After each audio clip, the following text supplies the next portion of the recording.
Hello everyone and welcome to It's Entertainment. I'm Sakshma and today I'm actually very happy because I have Saif Ali Khan and Chitrangda Singh on the show. Welcome. Thank you. Hi. Talking about Bazaar, it's about the stock market, the numbers involved. Sometimes the audience can feel it's beyond our understanding. But I feel the film will have a lot more than that. Can you tell us why the normal audience doesn't have to hesitate before buying the tickets? You know, because I've seen films like Wall Street 2 or The Big Short and a couple of other English movies on the stock market. And the first thing I said to Nikhil Advani was, I always can't follow them. I get a little confused, you know. So I'm reasonably bright, but I think my brain runs more to the arts than to maths, ever since I was small.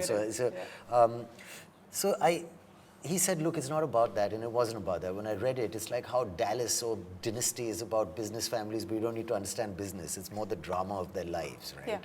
Yeah. So we play a married couple, and the film is about money, and it's about ambition, and it's about how far you'll go.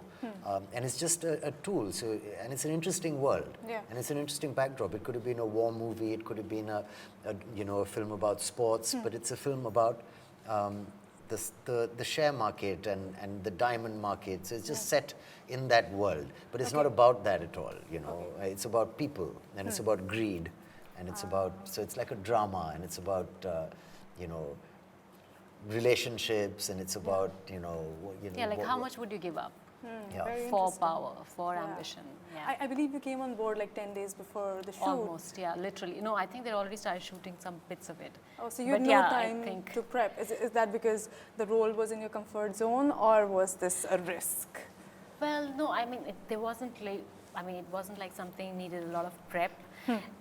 When Nikhil told me about the part, it was more about the presence and the fact that she would be strong enough in her presence or in her dignity or in her being to stand up to someone like Shakun Kothari, who is the strongest character in the film, you know, and so somebody as powerful and as influential, so to speak, you know, in the film, and this woman who would stand up or almost balance it out, you know, in a way.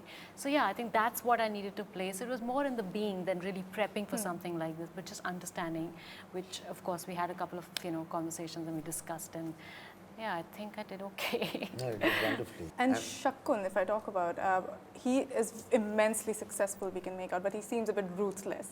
How much do you believe in the analogy of good guys finish last? Because I don't know. No, I think good guys might finish certain races last, but I think good guys, at least I hope good guys, win when it comes to having a nice family and a nice mind space and a healthy life around them.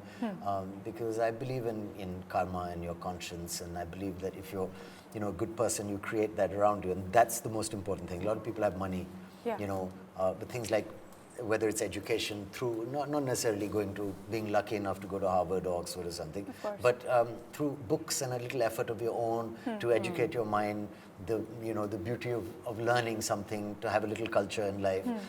That's real wealth. To have time to spend with your kids is luxury. So these are the things. I mean, it's not really about chasing money. A lot of people are hugely rich, who you wouldn't want to talk to for more than 2 minutes. Steph, this is why I really wanted to meet you, because all the actors say that there are a lot of actors who talk about numbers and hits and all of that, but you're someone who talks about books and travel and how life is so much more than just this.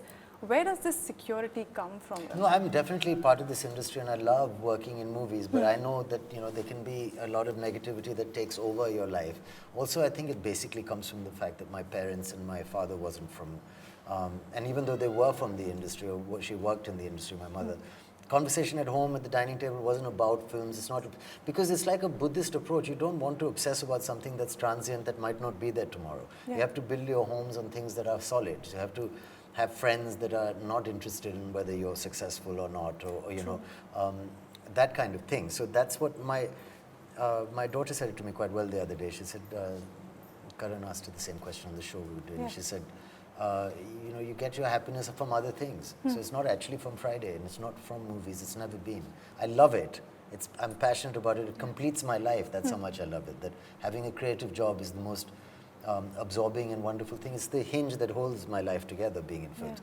But it's not something that I like to obsess about or talk about too much or give too much importance to, because real life is what you're doing. It's a job ultimately that facilitates other things like going on holiday, meeting people, eating well, you know, having a nice bottle of wine, these kind of things, is how I celebrate life. And, and work is very much part of it, but it's not the only thing. It's not everything. No, it can't be. It shouldn't be.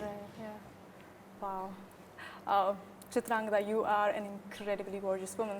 I'm going to be very brazenly honest here. When we look a certain way, things become easy in certain situations, not just in the film industry, everywhere.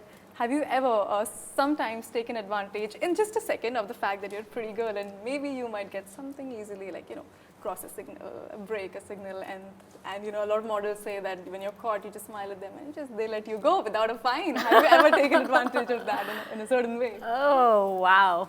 You know, I get told a lot that you should be getting away with a lot. And you can possibly make use of this, like you just said. I just don't know why. I never know how to use it. You don't know? Oh, I mean, this is really weird, okay? This is really weird. But like I tried it once.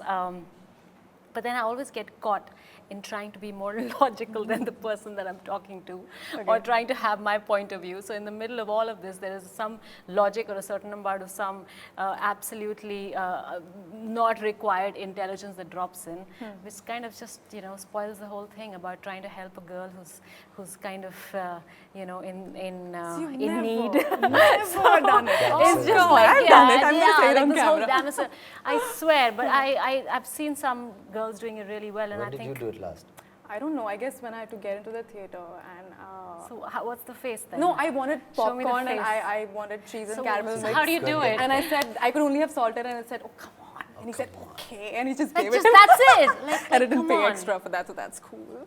Not in the big race, but yeah, a little bit of cheese is fine. Very important. nice. Popcorn cheese, absolutely. Yeah,